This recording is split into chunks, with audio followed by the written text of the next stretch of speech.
అందరికీ నమస్కారం. ఈ వీడియోలో మీకు చెప్పేది డబ్బును నిశ్శబ్దంగా పెంచే 10 అలవాట్లు. మనలో చాలామంది ఒక విషయం అనుకుంటాం, ఎక్కువ డబ్బు సంపాదిస్తేనే ధనవంతులు అవుతాం అని. కానీ నిజానికి సంపాదన ఒకటే మనల్ని ధనవంతులు చెయ్యదు. ఒక వ్యక్తి నెలకు 50,000 సంపాదించి కూడా నెలాఖరుకు ఏమీ మిగలకపోవచ్చు. మరో వ్యక్తి అదే 50,000 సంపాదిస్తూ ఖర్చులను నియంత్రించి మిగిలిన డబ్బును సరైన చోట పెట్టుబడి పెడుతూ ఉంటే కొన్ని సంవత్సరాల తర్వాత అతని ఆర్థిక పరిస్థితి పూర్తిగా వేరుగా ఉండొచ్చు. అంటే అసలు ప్రశ్న నువ్వు ఎంత సంపాదిస్తున్నావు కాదు, నువ్వు సంపాదించిన డబ్బుతో ఏం చేస్తున్నావు. సాంప్రదాయంగా వ్యాపార కుటుంబాలలో కనిపించే కొన్ని మనీ హ్యాబిట్స్, ఈ టాపిక్ మనకు చాలా విషయాలు నేర్పిస్తాయి. ఈరోజు అలాంటి 10 డబ్బు అలవాట్లను చూద్దాం. ఇవి ఒక్క రోజులో కోటీశ్వరుడు చేసే ట్రిక్స్ కావు, కానీ సంవత్సరాల పాటు పాటిస్తే నీ డబ్బు నెమ్మదిగా నిశ్శబ్దంగా పెరగడానికి ఇవి సహాయపడతాయి. సంపాదన పెరగకముందే ఖర్చులు పెంచుకోరు. మొదటి అలవాటు చాలా సింపుల్. ఇన్కమ్ పెరిగింది కాబట్టి లైఫ్ స్టైల్ వెంటనే పెంచకపోవడం. ఉదాహరణకు, ఒక వ్యక్తి 30,000 సంపాదిస్తున్నప్పుడు చిన్న బైక్లో వెళ్తున్నాడు. కొంతకాలానికి శాలరీ 60,000 అయింది. ఇప్పుడు అతను ఈఎంఐ మీద ఎక్స్పెన్సివ్ కారు తీసుకున్నాడు, కొత్త ఫోన్ తీసుకున్నాడు, వీకెండ్ ఖర్చులు పెంచుకున్నాడు, కొత్త సబ్స్క్రిప్షన్స్ తీసుకున్నాడు. కొన్ని సంవత్సరాల తర్వాత శాలరీ 1 lakh అయినా అతని సేవింగ్స్ మాత్రం పెద్దగా పెరగలేదు. ఎందుకంటే ఇన్కమ్ పెరిగిన ప్రతిసారి ఎక్స్పెన్సెస్ కూడా పెరిగిపోయాయి. దీనిని లైఫ్ స్టైల్ ఇన్ఫ్లేషన్ అంటారు. కాబట్టి ఇన్కమ్ పెరిగినప్పుడు మొదట చేయాల్సింది ఖర్చులు పెంచడం కాదు, సేవింగ్స్ మరియు ఇన్వెస్ట్మెంట్స్ పెంచడం. నీ ఇన్కమ్ పెరిగినప్పుడు అదనంగా వచ్చిన ప్రతి 10,000లో కనీసం కొంత భాగం భవిష్యత్ కోసం పక్కన పెట్టు. డబ్బు ఎక్కడికి వెళ్తుందో తెలుసుకుంటారు. రెండో అలవాటు మనీ ట్రాకింగ్. చాలామంది పెద్ద ఖర్చులు మాత్రమే గుర్తుపెట్టుకుంటారు. రెంట్ ఎంత, ఈఎంఐ ఎంత, స్కూల్ ఫీజు ఎంత. కానీ రోజు 100, 200, 300 లాంటి చిన్న ఖర్చులు పట్టించుకోరు. రోజుకు 200 అంటే నెలకు దాదాపు 6,000. సంవత్సరానికి అది 72,000. అంటే చిన్న ఖర్చు అని కనిపించింది సంవత్సరానికి పెద్ద మొత్తంగా మారుతుంది.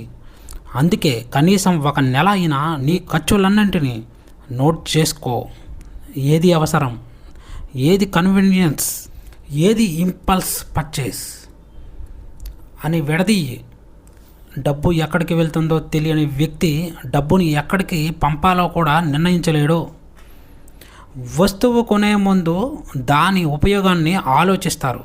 మూడో అలవాటు నాకు అది నిజంగా అవసరమా అనే ప్రశ్న. ఒక అడ్వర్టైజ్మెంట్ చూసి వెంటనే కొనడం చాలా సులభం, కానీ మంచి ఫైనాన్షియల్ హ్యాబిట్ ఉంటే కొనడానికి ముందు కొంచెం ఆగడం. ఉదాహరణకు 20,000 ఫోన్ నీ దగ్గర ఉన్నప్పటికీ ఉన్న ఫోన్ కంటే నిజంగా అవసరమైనంత ఇంప్రూవ్మెంట్ ఇస్తుందా, లేదా కేవలం కొత్త మోడల్ కావాలనే కోరిక. ఇది ఫోన్కి మాత్రమే కాదు, క్లాత్, గడ్జెట్, ఫర్నిచర్, వెహికల్ అన్నిటికీ వర్తిస్తుంది.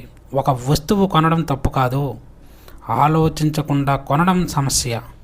డబ్బును ఖర్చు చేయడమే కాకుండా పెట్టుబడి పెడతారు. 4వ అలవాటు మనీని ఐడియల్గా ఉంచకుండా ప్రొడక్టివ్ అసెట్ వైపు మళ్లించడం. నీ దగ్గర 1 lakh ఉందనుకో, ఆ మొత్తం ఖర్చు చేస్తే 1 lakh అయిపోతుంది. కానీ అందులో కొంత భాగాన్ని దీర్ఘకాలిక పెట్టుబడిగా పెట్టి కాంపౌండ్ గ్రోత్కి అవకాశం ఇస్తే కాలక్రమంలో ఆ డబ్బు మరింత పెరిగే అవకాశం ఉంటుంది. ఇక్కడ ముఖ్యమైన విషయం, ఇన్వెస్ట్మెంట్ అంటే ఏదైనా స్టాక్ కొనడం మాత్రమే కాదు. PPF, mutual funds, bond, fixed deposit, real estate లేదా నీకు అర్థమయ్యే ఇతర రెగ్యులేటెడ్ ఇన్వెస్ట్మెంట్ ఆప్షన్స్ ఉండవచ్చు. ప్రతి ఇన్వెస్ట్మెంట్కి రిస్క్ ఉంటుంది, అందుకే ఇతరులు ఏది కొంటున్నారో చూసి కొనడం కాదు, నీ goal, risk tolerance, time horizon అర్థం చేసుకొని పెట్టుబడి పెట్టాలి.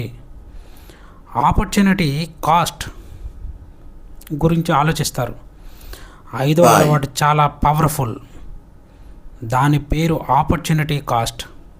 అంటే ఒక ఆప్షన్ ఎంచుకున్నప్పుడు వదులుకునే మరో అవకాశం. ఉదాహరణకు, నువ్వు 1,00,000ను ఒక ఎక్స్పెన్సివ్ గడ్జెట్ మీద ఖర్చు చేసావు. నీకు గడ్జెట్ వచ్చింది, కానీ అదే 1,00,000ను పెట్టుబడికి పెట్టి ఉంటే భవిష్యత్తులో వచ్చే రిటర్న్స్ను వదులుకున్నావు. అదే ఆపర్చునిటీ కాస్ట్. అందుకే ప్రతి పెద్ద ఖర్చు ముందు ఒక ప్రశ్న అడుగు. ఈ డబ్బును ఇక్కడ ఖర్చు చేయడం వల్ల నేను ఏ ఇతర అవకాశాన్ని కోల్పోతున్నాను? ఈ ఒక్క ప్రశ్న నీ ఫైనాన్షియల్ డిసిషన్లో చాలా మార్పు తీసుకురాగలదు.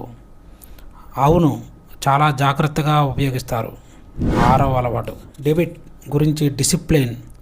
అప్పు అనేది ఎప్పుడూ చెడ్డది కాదు, కానీ ఏ అప్పు తీసుకుంటున్నా దాని ఇంట్రెస్ట్ ఎంత, ఈఎంఐ మన ఇన్కంలో ఎంత భాగం తీసుకుంటుంది, అది అవసరమా అనే ప్రశ్నలు ముఖ్యం. క్రెడిట్ కార్డ్ మీద అవసరం లేని పర్చేస్ చేసి మినిమం డ్యూ మాత్రమే కడుతూ ఉంటే ఇంట్రెస్ట్ చాలా వేగంగా పెరగచ్చు. అదే సమయంలో ఎడ్యుకేషన్, బిజినెస్ లేదా ప్రొడక్టివ్ అసెట్ కోసం తీసుకునే డెబిట్ వేరే విషయం. అందుకే లోన్ దొరికింది కాబట్టి తీసుకోవాలి అనే మైండ్ సెట్ కాకుండా, ఈ అప్పు నా ఫైనాన్షియల్ పొజిషన్ను మెరుగుపరుస్తుందా అనే మైండ్ సెట్ ఉండాలి. బిజినెస్ మరియు పర్సనల్ మనీని కలపరు. ఏదైనా చిన్న బిజినెస్ చేస్తున్నామనుకో, బిజినెస్లో వచ్చిన డబ్బంతా పర్సనల్ ఎక్స్పెన్సెస్ ఉపయోగిస్తే బిజినెస్ నిజంగా ప్రాఫిట్ చేస్తుందా లేదా అనేది కూడా తెలియదు. అందుకే బిజినెస్ మనీకి, పర్సనల్ మనీకి క్లియర్ సెపరేషన్ ఉండాలి. బిజినెస్ వచ్చిన రెవెన్యూ మొత్తం ప్రాఫిట్ కాదు, అందులో ఎక్స్పెన్సెస్ ఉంటాయి, ట్యాక్సెస్ ఉంటాయి, వర్కింగ్ క్యాపిటల్ అవసరం ఉంటుంది. అన్నీ తీసేసిన తర్వాతే నిజమైన ప్రాఫిట్ ఎంత ఉందో తెలుస్తుంది. ఈ హ్యాబిట్ బిజినెస్ ఓనర్స్కే కాదు, మన పర్సనల్ ఫైనాన్స్లో కూడా ఉపయోగపడుతుంది. ప్రతి నెల ఇన్కమ్ వచ్చిన వెంటనే సేవింగ్స్, ఎక్స్పెన్సెస్, ఇన్వెస్ట్మెంట్ ఒక క్లియర్ అలోకేషన్ పెట్టుకో. చిన్న లాభాలను తక్కువగా చూడరు. 8వ అలవాటు కన్సిస్టెన్సీ. మనలో చాలామందికి పెద్ద రిటర్న్స్ కావాలి, ఒక ఇన్వెస్ట్మెంట్లోనే డబుల్ కావాలి, ఒక ఇయర్లో పెద్ద మనీ కావాలి అనే ఆలోచన ఉంటుంది. కానీ వెల్త్ క్రియేషన్ చాలా సందర్భాల్లో స్లో ప్రాసెస్. నెలకు 50,000 పెట్టుబడి పెట్టడం చిన్నదిగా అనిపించవచ్చు, కానీ సంవత్సరాల పాటు డిసిప్లిన్తో కొనసాగిస్తే అతిపెద్ద కరప్షన్గా మారే అవకాశం ఉంటుంది. ఇక్కడ అసలు మ్యాజిక్ అమౌంట్లో మాత్రమే ఉండదు. టైం, కన్సిస్టెన్సీ, కాంపౌండింగ్ చాలా ముఖ్యమైనవి.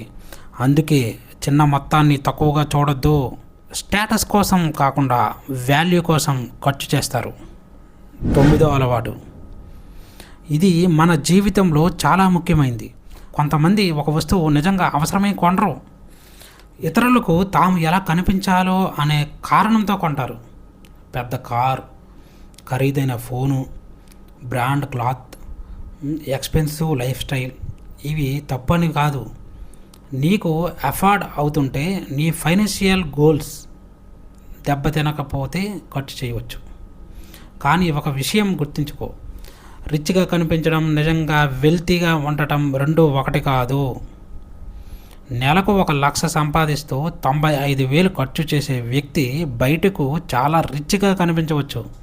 కానీ 1,00,000 సంపాదించి 20,000 నుంచి 30,000 డిసిప్లైన్డ్గా సేవ్, ఇన్వెస్ట్ చేసే వ్యక్తి బయటకు సింపుల్గా కనిపించినా అతని ఫైనాన్షియల్ ఫౌండేషన్ బలంగా ఉండొచ్చు. 10 వెల్త్ని ఒక జనరేషన్ కోసం కాకుండా ఫ్యూచర్ జనరేషన్ కోసం చూస్తారు. చివరి అలవాటు లాంగ్ టర్మ్ థింకింగ్. చాలామంది ఈ రోజు గురించి మాత్రమే ఆలోచిస్తారు. ఈరోజు ఎంత సంపాదించాలి, ఈరోజు ఏం కొనాలి, ఈరోజు ఎంత ఎంజాయ్ చేయాలి. కానీ long term wealth mind set ఉన్న వ్యక్తి మరో ప్రశ్న అడుగుతాడు, ఈరోజు నేను చేసే ఫైనాన్షియల్ డిసిషన్ 10 లేదా 20 సంవత్సరాల తర్వాత నాకు ఎలాంటి పరిస్థితిని ఇస్తుంది. అదే డిఫరెన్స్. ఒక మంచి ఫైనాన్షియల్ హ్యాబిట్ను పిల్లలకు నేర్పడం కూడా వెల్త్ క్రియేషన్లో భాగమే. సేవింగ్ గురించి, ఇన్వెస్టింగ్ గురించి, డెబిట్ గురించి, బిజినెస్ గురించి, రిచ్ గురించి, మనీని గౌరవించడం గురించి. ఎందుకంటే డబ్బు సంపాదించడం ఒక స్కిల్ అయితే దాన్ని నిలబెట్టుకోవడం, పెంచుకోవడం మరో స్కిల్. చివరిగా ఒక ముఖ్యమైన విషయం, ఈ 10 హ్యాబిట్లో ఏ ఒక్కటి కూడా త్వరగా కోటీశ్వరుని అవ్వండి అనే ఫార్ములా కాదు.